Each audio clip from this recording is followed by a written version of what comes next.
শেখ হাসিনা কি প্রধানমন্ত্রী হয়েই বাংলাদেশে ফিরছেন? এমন তথ্য, এমন কথা কেন ছড়িয়ে পড়ছে এবং ছড়িয়ে পড়াটা সুদূর আমেরিকা পর্যন্ত কেন যাচ্ছে? ডোনাল্ড ট্রাম্প কি শেখ হাসিনাকে নিয়ে কোনো পোস্ট করেছেন এক্স হ্যান্ডেলে? সেটা নিয়ে ব্যাপক আলোচনা চলছে। ডোনাল্ড ট্রাম্পের এক্স হ্যান্ডেলের একটা স্ক্রিনশট ঘুরে বেড়াচ্ছে সামাজিক যোগাযোগ মাধ্যমে। কি হচ্ছে শেখ হাসিনাকে নিয়ে? শেখ হাসিনাকে নিয়ে নানা রকমের আলোচনা চলছে। শেখ হাসিনাকে নিয়ে ঘরে বাইরে নানা রকম আলোচনার ফাঁকে এবার সুদূর আমেরিকা পর্যন্ত আলোচনাটা আবারও বিস্তার লাভ করেছে। শেখ হাসিনাকে নিয়ে ভারতীয় মিডিয়ায় যেখানে নানা রকমের খবর দেয়া হচ্ছে, সেই খবরটাকে বাংলাদেশ থেকে অনেকেই বলছেন যে এটা গুজব, এটাকে রটানো হচ্ছে। ঠিক সেই সময় একটি স্ক্রিনশট, ডোনাল্ড ট্রাম্পের এক্স হ্যান্ডেলের একটা স্ক্রিনশট সামাজিক যোগাযোগ মাধ্যমে ঘুরে বেড়াচ্ছে।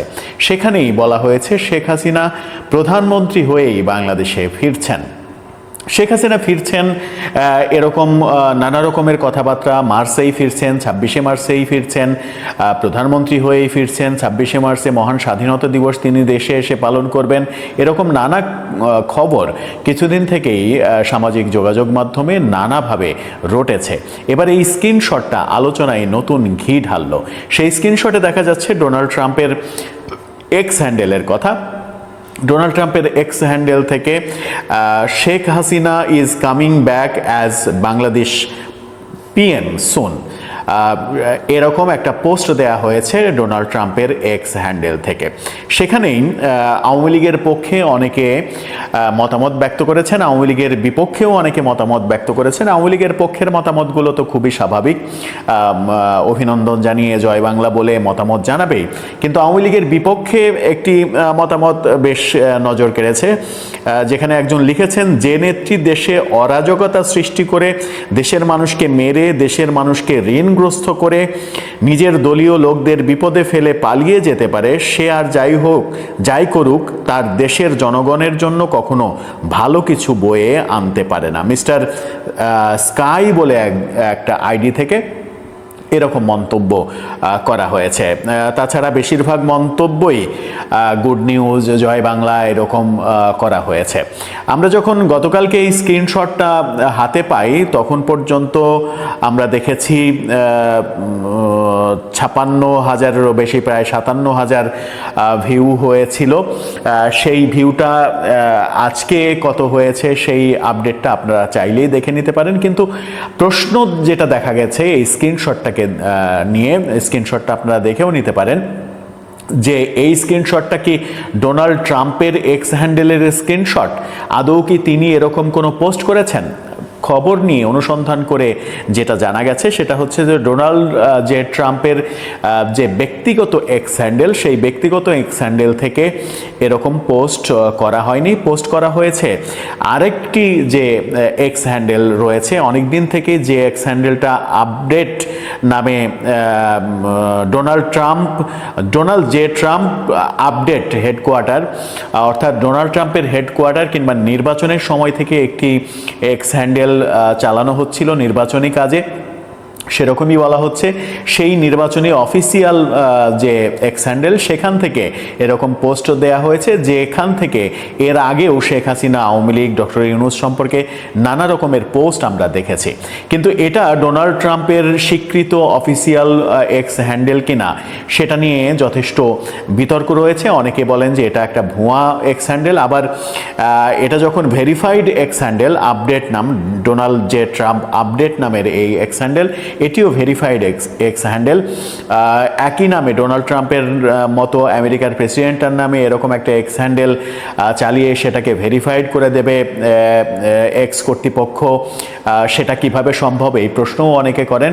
অনেকে বলেন তার অফিসিয়াল কাজে এই পেজটি ব্যবহার করা হয়, সেখান থেকেই শেখ হাসিনার নামে এরকম পোস্ট মাঝে মাঝে দেয়া হয়, এবং এই কাজটি নাকি শেখ হাসিনার জন্য যে লবিস্ট নিয়োগ করা হয়েছে, প্রায় $2 মিলিয়ন খরচ করে, সেই লবিস্ট এই কাজগুলো সারা বিশ্বব্যাপী করে যাচ্ছে বলেও অনেকে মতামত ব্যক্ত করেন। লবিস্ট যদি এরকম ডোনাল্ড ট্রাম্পের পেজ ব্যবহার করে এরকম পোস্ট দেয়াতে পারে, তাহলে সেটা বেশ আশ্চর্যজনক ব্যাপারই মনে হবে। তবে এটুকু নিশ্চিত, এটুকু পক্ষে বিপক্ষে যারাই আলোচনা করছেন তারা অন্তত এটুকু বলছেন যে ডোনাল্ড ট্রাম্পের ব্যক্তিগত যে X handle, Donald J Trump, সেই ব্যক্তিগত এক্স হ্যান্ডেলের পোস্ট এটি নয়, Donald J Trump update X হ্যান্ডেলের এটি পোস্ট। এই এক্স হ্যান্ডেলটি ডোনাল্ড ট্রাম্পের অফিসের ব্যবহৃত এক্স হ্যান্ডেল নাকি ভুয়া নামে এটাকে তৈরি করা হয়েছে, সেই বিতর্ক তো রয়েছে। সেই বিতর্ক ছাপিয়ে যখন শেখ হাসিনাকে নিয়ে এরকম নানা রকমের আলোচনা গুঞ্জন চলছে, তখন আমরা একটা ব্যাপারে লক্ষ্য করতে পারি, সেই ব্যাপারটা বেশ ইন্টারেস্টিং। সেই ব্যাপারটা হলো উপদেষ্টা মণ্ডলীদের আশীর্বাদ পুষ্ট যে সমন্বয়করা ছিল, সেই সমন্বয়কদের যে নতুন দল তৈরি হয়েছে, বাংলাদেশ জাতীয় নাগরিক পার্টির এক অঞ্চলের মুখ্য সংগঠক হাসনাত আবদুল্লাহ, তিনি গতকালকে ফেসবুকে একটা পোস্ট দিয়েছেন। একজনের একটা পোস্ট শেয়ার করে তিনি লিখেছেন ফুল স্টপ, লাল ব্যানারে তিনি লিখেছেন ফুল স্টপ। যে পোস্টটি শেয়ার করা হয়েছে, যে পোস্টটি তিনি শেয়ার করেছেন, সেই পোস্টে শেখ হাসিনা সম্পর্কে লেখা ছিল। সেখানেই বলা হয়েছিল যে আওয়ামী লীগকে নিয়ে ইলেকশন করার প্রেসক্রিপশন এসে গেছে, আওয়ামী লীগকে নিয়ে ইলেকশন হবে, আওয়ামী লীগকে নিয়ে ইনক্লুসিভ ইলেকশনের প্রেসক্রিপশন বাইরে থেকে এসে গেছে, এবং সেই প্রেসক্রিপশনেরই কিভাবে ইউটিলাইজ করা যায় সেটার কাজ শুরু হয়ে গেছে। এই প্রেসক্রিপশনের বাইরে বর্তমান সরকার যেতে পারবে না।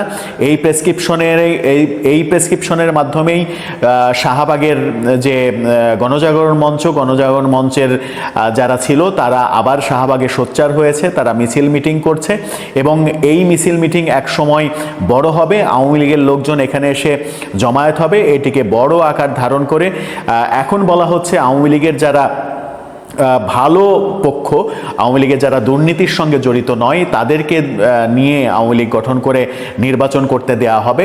এরপরে দেখা যাবে যে আওয়ামী লীগের নেতারা ক্রমেই দেশে ফিরছেন এবং আওয়ামী লীগ আগের রূপেই ফিরেছে। কোনো একটা সময়, এক টার্ম কিংবা 2 টার্ম পরে আওয়ামী লীগ আবার সবাইকে নিয়ে ইলেকশন করে আবার ক্ষমতায় যাওয়ার চেষ্টা করবে, যেটা 2008 সালে আওয়ামী লীগ করেছিল। এরকম একটা পোস্ট শেয়ার করে হাসনাত আবদুল্লাহ লিখেছেন ফুল স্টপ। তার মানে আওয়ামী লীগকে নিয়ে একটা প্রেসক্রিপশন বাংলাদেশে এসেছে, এটা সাবেক সমন্বয়ক তাদের মাথার মধ্যেও কাজ করেছে এবং তারা এটা ওপেন ডিক্লেয়ার করছে। সেই মুহূর্তে শেখ হাসিনা ফিরছেন, এই আলোচনাটা একেবারে যে উড়িয়ে দেওয়া যায়, সেটা উড়িয়ে দেওয়ার কোনো কারণ আমি অন্তত দেখি না। সত্যিই কি আওয়ামী লীগকে নিয়ে বাংলাদেশের রাজনীতির পটভূমি তৈরি করার প্রেসক্রিপশন এসে গেছে বাইরে থেকে? দর্শক, আপনার কি মনে হয়? আপনার মতামত জানিয়ে লিখতে পারেন আমাদের কমেন্ট বক্সে।